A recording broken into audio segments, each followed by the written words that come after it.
আসসালামু আলাইকুম দর্শক আশা করি সবাই অনেক ভালো আছেন।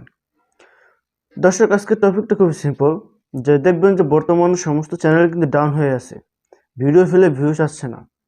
কেন ভিউজ আসছে না? এর কারণ কি? কোন জায়গায় সমস্যা? আমাদের চ্যানেলে, না আমাদের এসইওতে সমস্যা, নাকি ইউটিউব অ্যালগরিদমে? কোথায় এই সমস্যাটা আছে? কিসের কারণে আমাদের চ্যানেলটা ভিউজ আসছে না? আমাদের চ্যানেলে কি হয়েছে? তো কেন এই ভিউজগুলো আসছে না, এইসব বিষয়ে সমস্ত কিছু আমি আপনাদের মাঝে খুব সুন্দরভাবে বিস্তারিতভাবে বলবো, যে কেন আপনাদের ইউটিউব চ্যানেলে ভিউজ আসছে না বা চ্যানেল ডাউন হয়ে আছে, সেই বিষয়ে আজকে খোলাসা করবো। তো পুরো ভিডিও জুড়ে থাকবো আমি আরিয়ান, আর আপনারা দেখছেন নিউজ আরিয়ান। তো ভিডিওটি শুরু করা যাক। তো দর্শক শ্রোতা, ইউটিউবে ভিউ না আসার কারণ আছে অনেকগুলো। সেখানে যদি আমি ভিউ না আসার কারণ যদি প্রথমে আমি দায়ী করি, তাহলে আমি এখানে ইউটিউবকেই দায়ী করব। প্রথমত ভিউজ না আসার কারণে ইউটিউবই দেয়, কারণ আমাদের ভিউজ আসার পিছনে কি কাজ করে? ইমপ্রেশন কাজ করে। কিন্তু সেই ইমপ্রেশনটা কখন আসবে? ওয়াচ টাইম হওয়ার পর। মনে করেন আপনি একটা ভিডিও ফেললেন, সেই ভিডিওটা ফেলার পর প্রথম কিছু লোকের কাছে ইউটিউব ইমপ্রেশন দেবে বা আপনার ভিডিওটাকে পৌঁছে দেবে। সেখানে সেই পৌঁছে দেওয়ার পর যদি আপনার ওয়াচ টাইমটা ভালো হয়, যদি দেখে তার অডিয়েন্স রিটেনশন ভালো, তাহলে কিন্তু আপনার ইমপ্রেশন দেবে। আর আপনার ইমপ্রেশন যত দেবে, ততই কিন্তু আপনার ভিউজ হবে। আর আপনার যত ভিউজ হবে, সেখানে কিন্তু আপনার সাবস্ক্রাইব বাড়বে। তো প্রথমে এখানে ইমপ্রেশনের কথা বলি, যে ইউটিউবের সমস্যা। ইউটিউব যদি ইমপ্রেশনই না দেয়, তাহলে আমাদের চ্যানেলে ভিউজ আসবে কোথা থেকে? বর্তমানে কিন্তু ইউটিউব আমাদের চ্যানেলে ইমপ্রেশন দিচ্ছে কম। আগে যে ইমপ্রেশন দিত, তার থেকে কিন্তু তুলনামূলক অনেক কম দিত।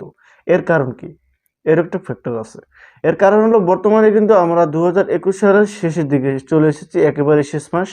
এখন বর্তমানে কিন্তু ইউটিউব বর্তমানে কিন্তু তেমন একটা রেভিনিউ পায় না। কেমন রেভিনিউ কোন দিক থেকে পায় না? সেটা হলো অ্যাডভার্টাইজমেন্ট।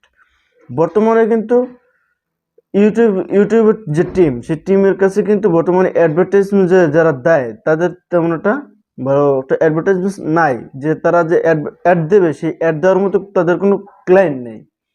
আর নাই, এই ক্লায়েন্ট নেই, না থাকার কারণে কিন্তু তাদের ইনকামটা একটু কমে গেছে। যার কারণে যে ক্রিয়েটরদের যে মনে করেন যে অ্যাড দেখানো হয়, সেই অ্যাডটা থেকে তারা একটু চালাকি করে মনে করেন রেভিনিউটা নেয়। সেটা কিভাবে? যেমন আপনার যদি ইমপ্রেশনটা কম দেয়, তাহলে আপনার চ্যানেলে কিন্তু অবশ্যই অ্যাড কম হবে।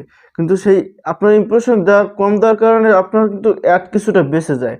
আর সেখান থেকে এই অ্যাড, সেখানে যে অ্যাডের যে টাকাটা, সেই রেভিনিউটা, সেই রেভিনিউটা কিন্তু তারা রেখে দেয়। ওইটা তারা ইনকাম করে থাকে। ঠিক আছে? অবশ্য আপনাদের যে রেভিনিউ দেয়, সেখান থেকে তো কিছুটা রাখি, 45% তারা রাখি। কিন্তু ওই কিছু অ্যাডের যে আপনাদের যেটা মানে ইমপ্রেশন দিলে যেটা পেতেন, সেখান থেকে কিন্তু তারা পুরোটাই রেখে দিচ্ছে। তো যার কারণে তারা বর্তমানে একটু ইমপ্রেশনটা কমিয়ে দিয়েছে তাদের ইনকামের কারণে।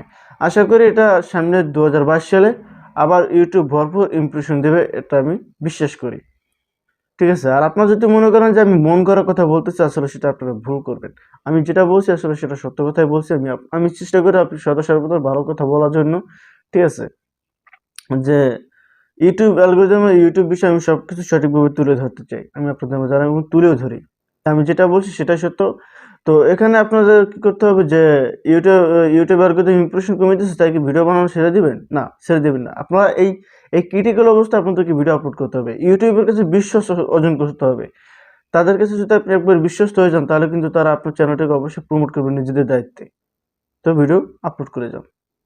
তো এই ছিল আজকের ভিডিওটি যদি ভালো লেগে থাকে, তাহলে সাবস্ক্রাইব করে আমাদের সাথে দেখবেন এবং পাশে আসা বেল নোটিফিকেশনটি বাজিয়ে দেবেন। আর সেই সাথে একটা লাইক দেবেন, কারণ বর্তমানে ইউটিউব কিন্তু খুব হার্ড হয়ে গেছে। যদি এঙ্গেজমেন্ট ভালো না হয়, তাহলে কিন্তু ইমপ্রেশন দেয় না। এমনিতে তো ইমপ্রেশন দেয় না, আর লাইক না দিলে মোটেও দেয় না। তো অতএব ইমপ্রেশন লাগতে দিন আমাদের ইমপ্রেশন বাড়ানোর জন্য। খুদা হাফেজ।